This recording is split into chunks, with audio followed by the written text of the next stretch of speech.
Hey there, everyone, and welcome back to Utility Sports. Yes, you guessed it. Today is another NBA mock draft rendition, and I'm really excited about what we've got going on here on the channel. This is the place you want to be subscribed so you don't miss out on all the premium Utility Sports content as we go throughout the NBA mock draft scenarios here, leading up to the NBA draft, which I believe is the 29th of July. So it's draft month here.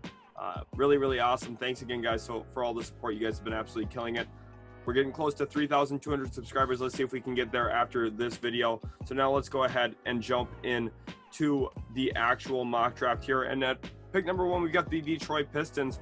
And Troy Weaver said that they're going to bring in possibly even 5 guys to work out on their draft combines, on their pro days, bringing them in for workouts. So the Pistons are not just going into here with eyes closed saying Cade Cunningham is our pick. So it kind of opens the door to a few different scenarios. Possibly Jalen Green could be the first overall pick yet. I wouldn't rule that out. He's an NBA ready scorer. He's a guy who you could come in and he probably is the best fit next to Killian Hayes, who they took 7th overall last year. But there's also the possibility that they look to make a trade, move out of the first overall pick to a team that really wants to grab Cade Cunningham and wouldn't want to risk not getting a point guard of his magnitude. But at the end of the day, I do think that the Pistons are ultimately going to do what they're supposed to do here, and that is grab point guard Cade Cunningham. He's the best player in the class, in my opinion.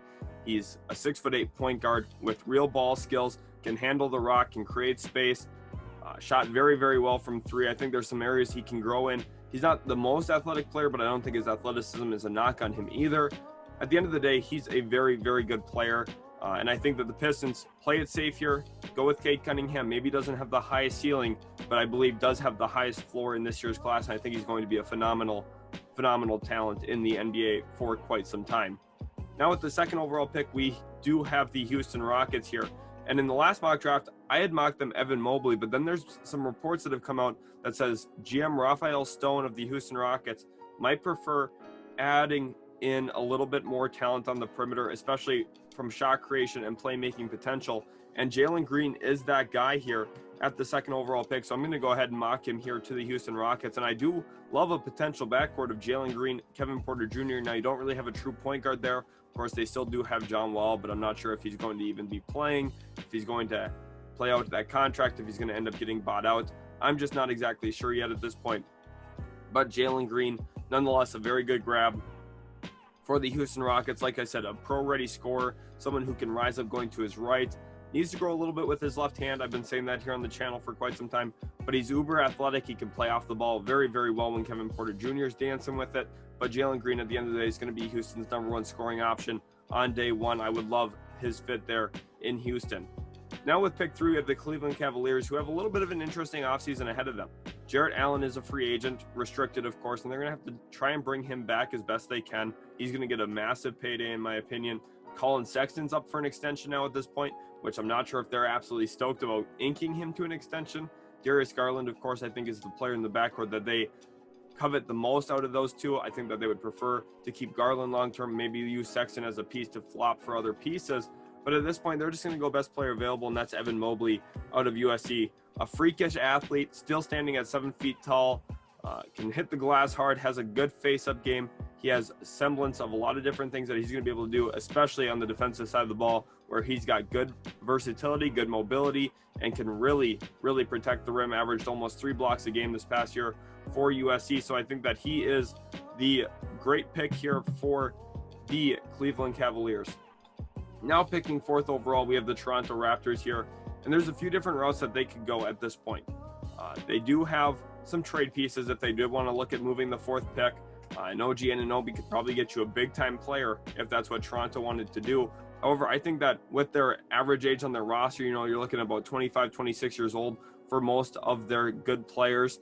Of course, some of them are 27, some of them are a little bit younger, like OG Anunoby, like I'm talking about. They're a little bit of an older roster than they would maybe seem, but at the end of the day, they're ready to compete. I think this is a one-off year where they just didn't get into a rhythm, didn't play well. I think that they'll be back in the playoffs next year, and they're going to grab a guy who's going to help them greatly in that scene, and that's Jalen Suggs. A very good two-way player, feisty on the defensive end of the floor, but also very, very talented offensively. A really good slasher. I think he's a perfect complement to Fred VanVleet. Different style guard, going to be more defensive oriented and a little bit more attack the lane, get to the rim type of player. Of course, VanVleet can get to the rim, but he's a very good shooter. VanVleet is, spaces the floor a little bit more, can create off the dribble as a shot creator from the perimeter. Suggs has to grow in that area yet. That's why he's the 4th pick, not the 1st pick in this draft, but he's still a all-around very good player in what I believe is one of the best draft classes in the last 25 years.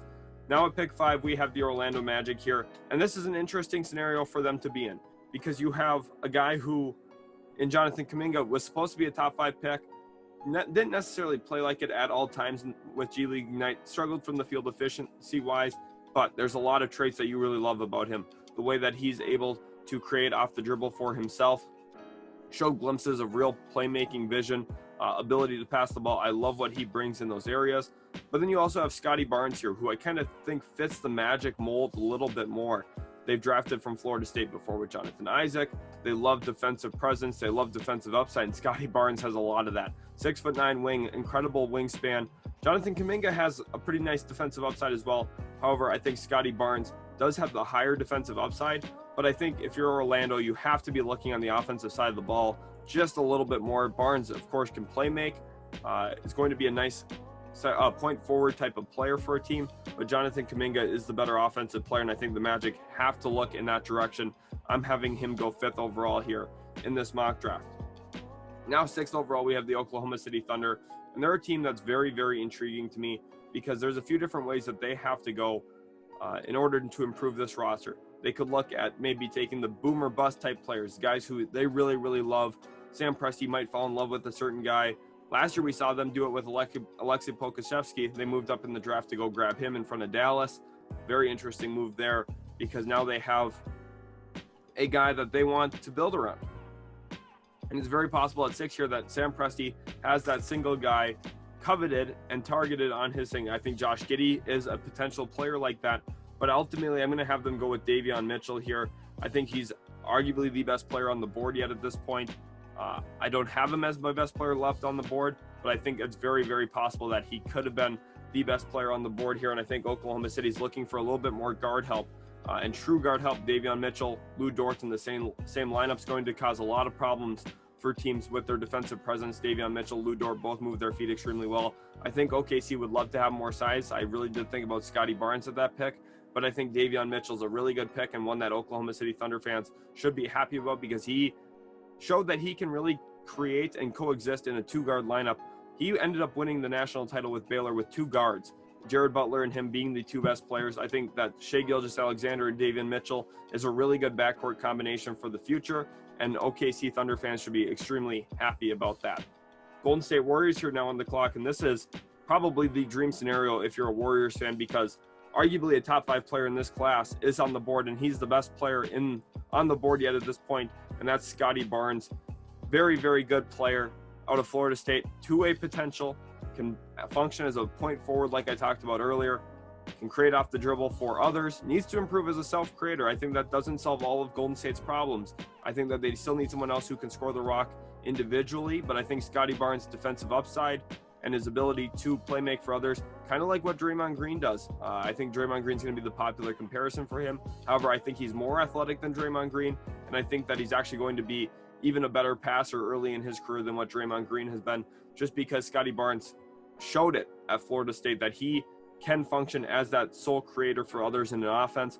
You put him into the pick and roll that they love to do. Steve Kerr put Curry in the high pick and roll. Usually it's Draymond Green going downhill with the ball, throwing lobs to Kevon Looney or James Wiseman, or kicking to the corner to a shooter. Scotty Barnes is going to be able to do that, but much better. He's more athletic as well. He's going to be able to create for himself going north-south a little bit more often. I love this. It gives the Warriors some lineup flexibility, and Scotty Barnes a great addition. Pick 8, now we have the Orlando Magic here on the clock. Of course, they grabbed Kuminga 5th overall just a few picks ago. And now at this point, there's a few different directions that they could look. I think that potential does scream big here for Orlando. And I think that there's a guy here who has extremely high potential that not a lot of people are talking enough about, and that is Keon Johnson. He posted a 48-inch vertical at the combine. He absolutely destroyed the record by 2.5 inches on his max vertical jump. And the film supports his vertical jump. It's not just testing well, it was shown all year long at Tennessee. This guy can jump out of the gym. He's got a good handle. He needs to improve as a playmaker, but Orlando already has a bevy of guards. They add in a little bit more offensive potential. Now, the thing is, they just moved on from Vucevic, Fournier, and Aaron Gordon. So it's not that they need to rush this rebuild. They took two guys here in this draft, Jonathan Kuminga and Keon Johnson, who are going to take a little while to develop. But Orlando is going to be patient. They're going to wait for these guys to really hit in their career. I think Keon Johnson, Jonathan Kuminga are two of the highest potential players in this year's draft. You're looking at Orlando grabbing two top 10 players and possibly at the end of the day, two top 5 players if everything goes right in their development. Now, pick number 9, we have the Sacramento Kings here, and this is an interesting spot for the Kings to be in. I think that they badly need to improve center position, especially with Richaun Holmes being a pending free agent. It's going to be a difficult situation for them to not look at the center spot. You have a few really good ones here in this draft. Isaiah Jackson is one of the ones I really like. I think that he can function as an elite rim protector at the NBA level. He only played about 20 minutes a game for Kentucky this past year and still averaged nearly 3 blocks a game. Of course, he was fouling a lot too, had 3 personal fouls per game in those 20 minutes. So he's going to be kind of like what we saw with Jaren Jackson Jr. when he came out of Michigan State. A little bit of foul machine trouble, but at the same time, Isaiah Jackson, really high upside on the defensive end of the floor, and I think he's a perfect role man next to De'Aaron Fox and Tyrese Halliburton as well. Isaiah Jackson is the selection here, 10th overall for the Sacramento Kings. Now at pick 10, we have the New Orleans Pelicans here, and I think that this is going to be one of those picks that a lot of people are going to come to a consensus on. Moses Moody out of Arkansas, the 6'6" guard, does a lot of different things well. Really good as a catch-and-shoot guy. Shot about 36% from 3 this past year, but that was, with some tough shots being in the mix. I think if you get him into an NBA offense where there's a little bit more spacing, a little bit more talent around him, his efficiency is going to climb. And I think that New Orleans is the best spot for him because he's also capable of hitting some of those 1-dribble, 2-dribble pull-ups into the mid-range area. He's also pretty solid on the glass. I think he kind of rounds out this New Orleans roster fairly well, regardless if Lonzo Ball is there or not this next season. Pick 11 now, we have the Charlotte Hornets here on the clock, and I think that they're a very intriguing team at this point because there's a few different ways that they could look. They could possibly look at Corey Kispert, a guy who is the best shooter in this year's class, in my opinion, can space the floor, shot 44% from 3 this past year for Gonzaga, and he took a lot of deep, tough shot threes, and I think that he's going to be a guy that could fit really well in a lot of different NBA rosters. You could also look at a guy like maybe Kai Jones or Alperen Şengün, where you give them a little bit more help in the front court. Nick Richards, Vernon Carey, I've got some question marks about them, but maybe the Hornets feel good, don't want to look in that direction. Or possibly you could even look at a guy like James Bouknight, which is where I'm going to have them go at this point. Bouknight goes 11th overall. He's someone who's an athletic wing, brings shot creation potential off the dribble, and is very good around the rim. I think that's something that the Hornets need to improve on. I think that they need to be able to attack the rim a little bit more frequently. Of course, we know that Miles Bridges is capable of doing that, but I think that they need another guy who's a little bit more dynamic with the ball in his hands than Bridges is, and that's James Bouknight here out of UConn. Pick 12, we've got the San Antonio Spurs here. And this is an interesting spot because I think Isaiah Jackson is becoming the popular pick for the Spurs, 12th overall, to give them a spell big man behind Jakob Poeltl early in his career. But with Isaiah Jackson off the board, it kind of opens up their options to a player that they maybe really want or would really like to add. And I think that's Corey Kispert here because they badly need to address shooting. And I think Corey Kispert is the best option to do so. Rudy Gay is a free agent. Patty Mills is a free agent. DeMar DeRozan's a free agent. They're going through a total makeover here. They're going to need guys to fill in that rotation, and no one better than Corey Kispert. He's a winner. He's someone who is all about winning, and he's also an underrated athlete, in my opinion, on top of his shooting ability. I think he slots in perfectly next to DeJounte Murray, Lonnie Walker, Keldon Johnson, Devin Vassell, Jakob Poeltl. You're looking at a really good young core of players there. The Spurs, in a spot where they could maybe make a move for a bigger time player, but that just doesn't seem to be what they're going to do. It looks like they're going to take a slower approach to this rebuild, even with Greg Popovich getting up there in his coaching career. I'm not sure how many years he has left of coaching, but he's going to be the one to probably coach up Corey Kispert this next season. Pick 13, the Indiana Pacers now on the clock, and there's a player here that I absolutely love, who I think should not fall to 13, but I think there is a real possibility that he does, and that is Josh Giddey out of the NBL, played for the Adelaide 36ers. He is a triple-double machine. I love what he brings to the floor, has great passing vision, plays at 6'8". Now, my only concern is he does slow the offense down a lot, but he's in control of things. He likes to tell people where to go, what to do. He is a real floor general, and I think he's going to translate very, very well to the NBA once there's more spacing and a little bit more of that pick and roll action consistently that we see in the NBA. I mean, it's become such a big part of NBA offenses, and I think that's really where Josh Giddey thrives, is running the pick and roll. Got great vision, like I mentioned earlier, can hit guys into the corner coming down the lane. Also, very, very good at hitting the roll man.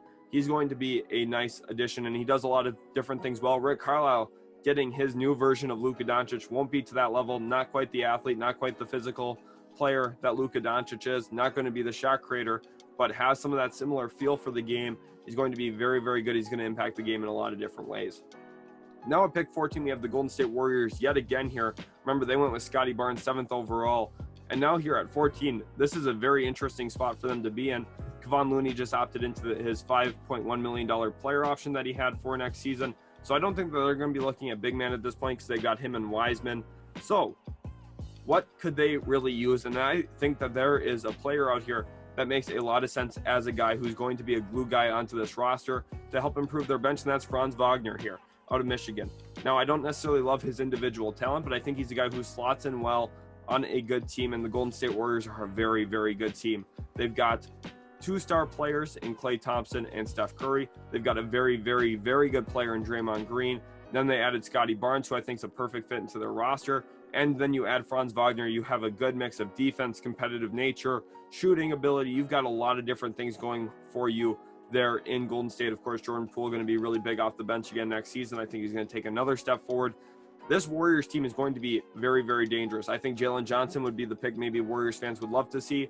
But I think with Wiggins there, you don't necessarily need to go find another wing type player like that. That's going to be a slash first mentality type of guy, especially after already grabbing Scottie Barnes earlier in the draft.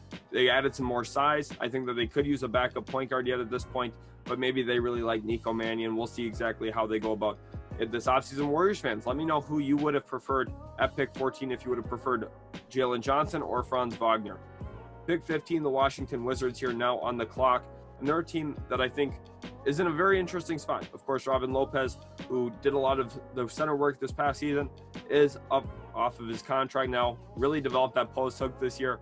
So it's very possible they look at a big man to try and fill up their team needs there. They went small forward last draft, grabbing Denny Avdia. I think it was 9th overall. Now at pick 15, they're going to go with a guy who has really, really, really big upside, and that's Alperen Şengün out of Turkey. Got really good feel for the game. He's someone who can pass the ball as a big man, has really good footwork off of the block. I think there's a lot of different things that he really does well. Also has showed signs that he's going to be able to step out behind the three-point line at the NBA level. He's going to have to develop there a little bit. Didn't shoot a lot of them overseas playing in Turkey, but he's got a lot of skill. Average 19 points, 9 rebounds, and he's going to also bring a little bit of athleticism. I think he's a sneaky athlete, someone who you look at and you say, well, this guy's not going to be super athletic, but he'll put you on a poster if you catch him rolling down the rim at the right time. He's a very intriguing player to me, and I think Washington is the perfect landing spot for him, where I could see them kind of transition long-term into a Beal, Denny Avdia, Alperen Şengün big three down the road, where Russell Westbrook probably won't be there for an extended amount of time, in my opinion.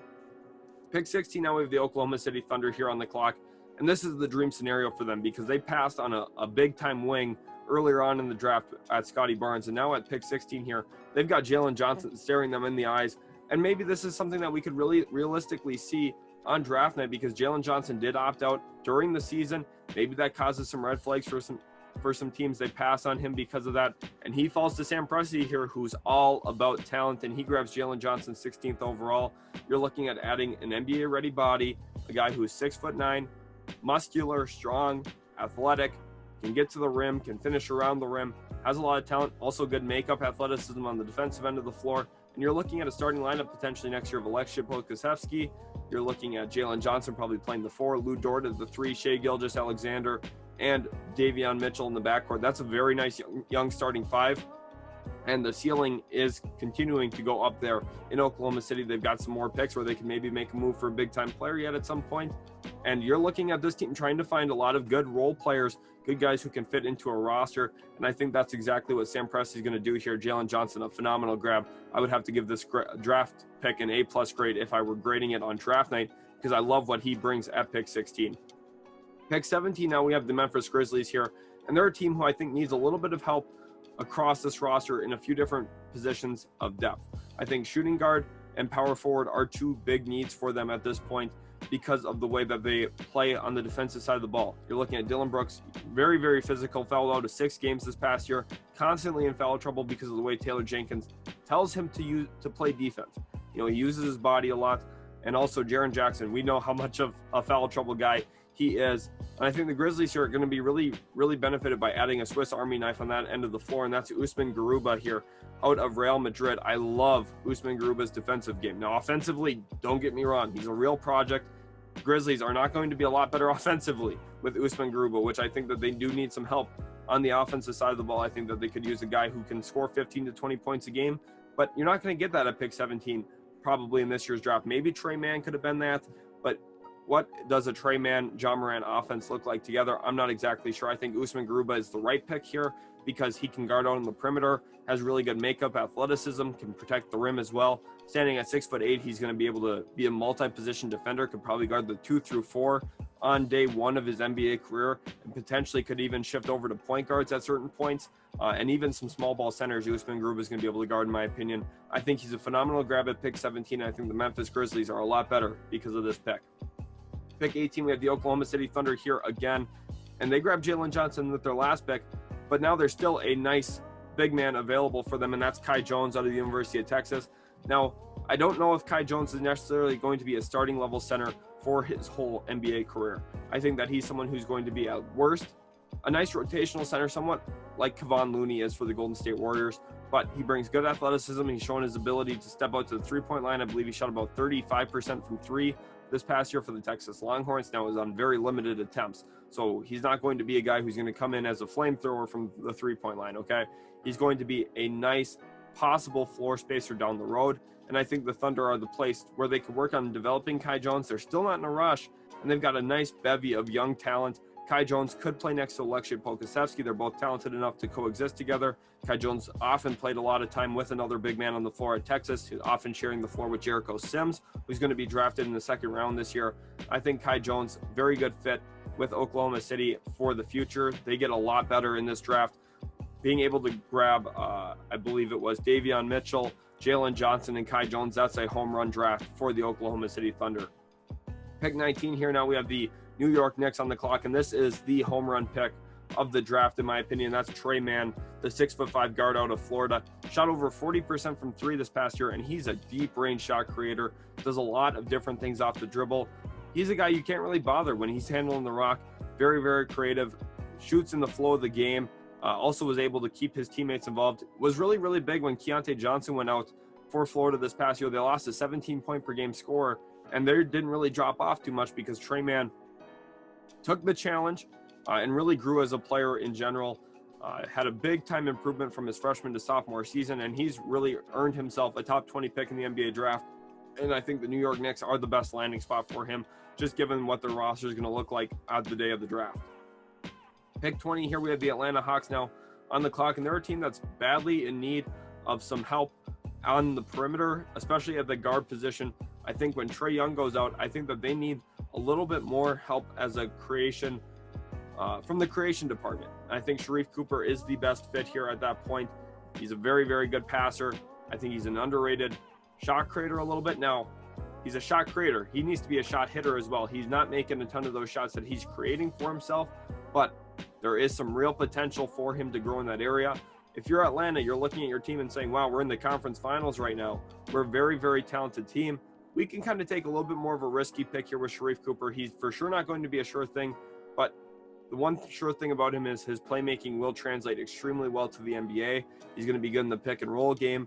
But I think at the end of the day, he has very high upside, but there's a little bit of risk involved if he's not able to create for himself. Kind of like what we see with Rajon Rondo, how he doesn't really create for himself as much. Sharife Cooper is at risk of being that type of player if he doesn't figure out his shot, if he doesn't figure out how to hit some of those tough leaners he takes. But at the end of the day, Sharife Cooper, a very good grab for Atlanta. Pick 21, we have the New York Knicks here yet again. And I think that after grabbing Trey Mann, you have to look at grabbing another big guard, and I think that's going to be Trey Murphy III here. This is the highest we've had him go in any of our NBA mock drafts. He's a two-way wing, 3-and-D potential.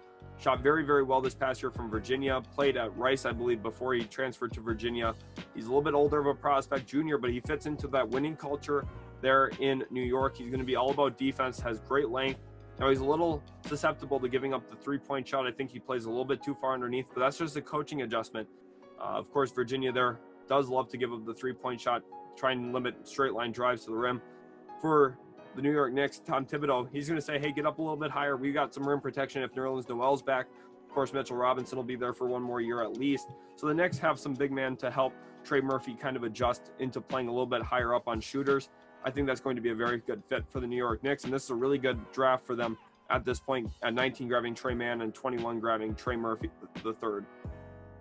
With the 22nd pick, now we have the Los Angeles Lakers here on the clock, and this is a very interesting spot for them to be in because I think that they could use a good amount of talent. I think that they need to improve on the perimeter, and I think a guy that could help them do that is Zaire Williams. He brings some athleticism, brings some playmaking potential, and also somewhat of a shot creator. Now, again, kind of like what I said with Sharife Cooper, he didn't hit a lot of those shots that he was creating, but there's some room for him to grow in that area, and I think that he could be a really, really good grab and steal for this Lakers team at 22nd overall. I think he's a very talented player. Kind of reminds me of Nicholas Batum with his ability to create for others at that size with a little bit more athleticism. I think the Lakers here grab a really good player with Zaire Williams. Pick 23, now we have the Houston Rockets here on the clock, and after grabbing Jalen Green with the second overall pick, it's very important that they start looking into the front court here a little bit. So let's go ahead and look at some of the centers available. Again, not necessarily anything I love here at pick 23. Let's go look at the power forward position. JT Thor is an interesting name to watch. I could see them looking his direction. They do have back-to-back picks here, so I think first they're going to go with the best player available at this point, and to me that is Chris Duarte out of the University of Oregon. Offers good size, and he's going to be a stout defensive player on that end of the floor. You're looking at Houston really improving their wings at this point and their perimeter play. Jalen Green, Kevin Porter Jr., Jae'Sean Tate, Chris Duarte is a good young combination to have moving forward on the perimeter. They've got a lot of picks this year and next year. They're going to be looking to make some moves to try and improve this roster. And Chris Duarte, Jalen Green going to really, really help improve this roster immediately. You got two pro-ready guys coming in that are going to make the Houston Rockets a lot better in the short term and also the long term. Now 24th overall, we are going to go with JT Thor because I think that they have to look into the front court at some point. Maybe JT Thor is a little bit of a reach here at pick 24, but that's the risk you run not taking Evan Mobley second overall. You go with a perimeter player in Jalen Green, of course, and then it kind of hurts you a little bit later on because you almost have to reach on a guy. It would be interesting to me if they use pick 23 and 24 to move up in the draft to maybe get a guy like Kai Jones if he's falling a little bit. I think that would make a lot of sense, keeping him in the state of Texas, playing now for Houston instead of the Longhorns. That would be a very intriguing move to me, but of course I'm not doing trades in this mock draft. JT Thor I think does make a lot of sense at this point. A little bit of a reach, but I think that there's some real potential here. Can shoot the ball with that left-handed stroke that he's got. Also fairly good off the ball as well. Finds himself in the right position. Can shoot from the short corner. Also going to be in dunker spot. Has the athleticism to also be a lob threat. I think that he's a little bit of a development project, but Houston's got a lot of time here, and they've gotten a lot better already in this draft before the JT Thor pick. Pick 25, now we have the Los Angeles Clippers here, and they're a very, very interesting team to me because I think it was clear that they could use another shot creator off the bench during this postseason run. Kawhi Leonard goes out. Then you had Paul George and Reggie Jackson. Those were the only two guys really capable of creating shots consistently. So at this point, I think that they're going to actually go with Cameron Thomas here out of LSU. Now, I don't necessarily think he's the perfect fit in terms of their system, what they like to do, but it's a little bit of a Lou Williams replacement, someone who can just be instant offense off the bench. I love what Cam Thomas brings. He's a star for LSU, and I think he's going to be a very nice contributing player early in his career with the Los Angeles Clippers. Pick 26, now we have the Denver Nuggets here, and there's a few different options at this point of the draft that they could really look to take a shot on in the dark here. And I think one guy that they're really going to fall in love with at this point is Nishan Highland. I think he brings a completely different element to their offense. He can really space the floor. Shot 15 of 18 during his combine pro day from 30 feet. That's right, 30 feet. 15 of 18 from the field. That is absolutely insane. He was rattling off multiple in a row. He's a guy, if you give him space, he's going to knock it down. He's going to make you pay. And I think he fits really well into that Denver Nuggets team. Jamal Murray, of course, a really good shot creator. Deshaun Highland needs to grow in that area, but he's someone who's going to provide a lot of spacing, and I could see him really functioning well off the ball when Nikola Jokic is running the offense. I think he can coexist next to Monte Morris off the bench. I think he can coexist off the ball next to Jamal Murray in the starting lineup. Deshaun Highland, I really like what Bones Highland brings to the NBA, and I think the Nuggets here would be smart to grab him 26th overall. Now at pick 27, we have the Brooklyn Nets here, and I think they're going to be looking at the big man position. They're going to go with Charles Bassey here out of Western Kentucky. He's going to bring some grit, some grind, some physicality into the big man spot.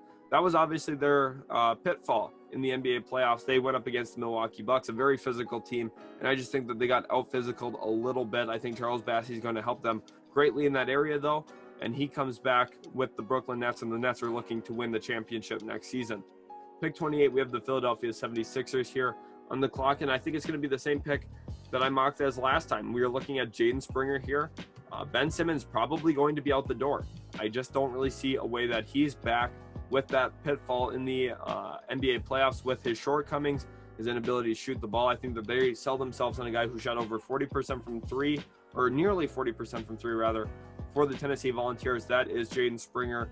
I think he coexists really well with Tyrese Maxey in the backcourt. Now we'll see if they try and really leverage themselves for a CJ McCollum trade. Very possible that they do. Jaden Springer makes a little bit less sense than at that point if they do.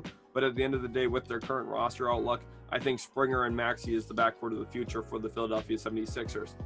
Now we have the Phoenix Suns here, 29th overall, and there's still a lot of really good players out here. I just want to talk real quick about how strong this draft class is. There's a lot of talent in this draft class, and if you're the Suns, you're looking at a team that just made the NBA Finals. You got Chris Paul, whose contract is probably up because he's going to opt out of that player option. DeAndre Ayton has owned a contract. Both of them are going to get the bag. So you're looking at guys who are going to fit around their big three. That's Chris Paul, Devin Booker, DeAndre Ayton. And who's someone that fits around this roster at this point? I think there's a few different options here. And I think a really good one is Herb Jones here out of Alabama. He's an NBA-ready player, can guard multiple positions. I think he offers good size and length off the perimeter. Stands at about 6'8" with a 7'1" wingspan, I believe. He's very versatile. Alabama even used him as a small ball center a little bit this past season. And he's just going to impact the game in a lot of different ways. I think that he's a big-time upgrade over the Torrey Craig minutes that the Suns have been running.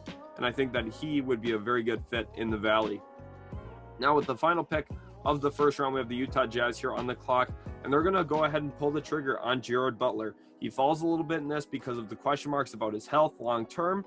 I think that he's a very good player. I think he's someone who is going to be a real steal in this year's draft. Now, after his heart condition, obviously there's some question marks about that long-term.